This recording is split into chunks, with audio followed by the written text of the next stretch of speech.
Welcome to Photoshop CS3 with Philip Andrews.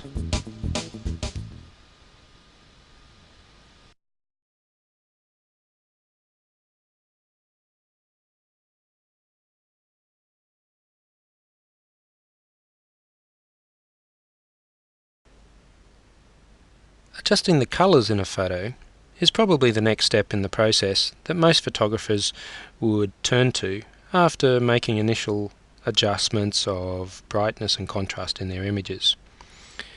An errant colour cast in your photo can result from a range of different circumstances. It can be an incorrect white balance setting on your camera. It can be that the colour of the light that you're using to illuminate the subject is a little strange and not picked up by the white balance system in your camera also. Whatever the circumstances are, Photoshop provides a range of features that can be used to make the colours in your image more neutral. So let's start off by looking at some of the auto options initially. Again, these are listed underneath the image adjustments menu. So one of the options we have is auto color. So if we click on auto color, watch what happens in the screen. So automatically Photoshop assesses the colors within the picture and tries to neutralize any errant casts in the picture using the auto color option. Now, as with all auto options, sometimes these provide unexpected results or results that don't suit the outcomes that we want. So keep in mind that to undo any things that you've applied, any steps or techniques that you've applied, you can always go to the Edit Undo feature. So if we select that, we'll go back to the one that we had before. So if the auto route or auto color route doesn't provide you with the results that you're looking for, there's another couple of options that we can look at as well. Image adjustment, and then down to auto levels. Now, auto levels not only provides a change in color, but also provides a change in the levels in the image as well. So let's click on this and see what happens. So you'll notice that the color adjustment is not quite as strong as using auto color, but we also get a slight change in contrast as well, as the highlights and shadows are clipped or pegged so that the key highlight and shadow detail are converted to the extremities are converted to pure black and pure white. So in other words, the tones in the image are spread to the extremities of the tonal range. So we get some contrast increase occur in the image as well. Let's edit and undo that. And let's go through to a couple of more manual techniques that you can use to adjust the color in your image. The first we'll look at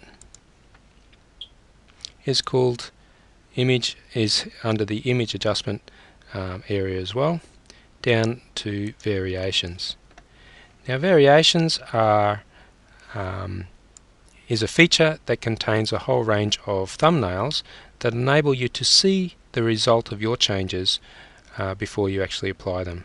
So up on the left hand side we see the original and then current pick. At the moment they're the same because we've made no changes, but we have this star group of thumbnails in the bottom section of the dialog. Center is the current pick. Clicking, say for instance, more yellow will apply more yellow to the image, and the current pick will change accordingly. So you can see the before and after images up the top here. If I click more yellow again, now the picture has gone to yellow, so that we might want to go opposite the yellow, which is more blue, and click on that thumbnail in order to drag back the change. Now notice in the top part of the dialog we can selectively adjust shadows, midtones and highlights, plus we can also adjust saturation as well. We can choose when we're adjusting saturation to have a clipping preview warning on, and you can see it when we apply more saturation. You can see that more of the images are becoming oversaturated when they're clipped. So I'll go back the other way. If the adjustment is too strong, we can change the level of adjustment using the fine coarse slider. So here we can add more saturation without causing too much clipping by making the adjustment finer. Let's go back and just take it down to the finest and add that in. Or we can go into the midtones. So you can see we're in the midtones here now, and we can make adjustments to the midtones using slight changes. On the far side of the dialog, let me just bring that into view for you, you can make the image lighter and darker as well. Clicking OK applies these changes. So the great thing about working with variations is that you're able to see the changes that you're making, or preview the changes that you're making.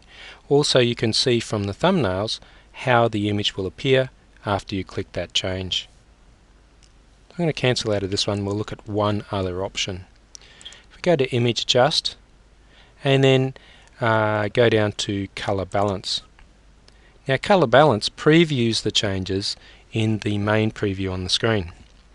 And again, we can work with shadows, midtones and highlights separately, which can be handy. If your shadows are blue, for instance, but your highlights are yellow, you can actually make appropriate changes and corrections to both those parts of the image by targeting each of those tonal ranges separately. So let's just look at removing this warm cast from here. So what we need to do is find a slider that actually has the opposite to what we want. So essentially I've moved the magenta green slider to the right towards the green end, adding more green to the picture. I've also moved the yellow blue slider towards the yellow end, adding more yellow to the image. And you can see how the image has been corrected in that way. So this is a great way of actually applying the changes to the picture, of changing the color to try and get it more neutral.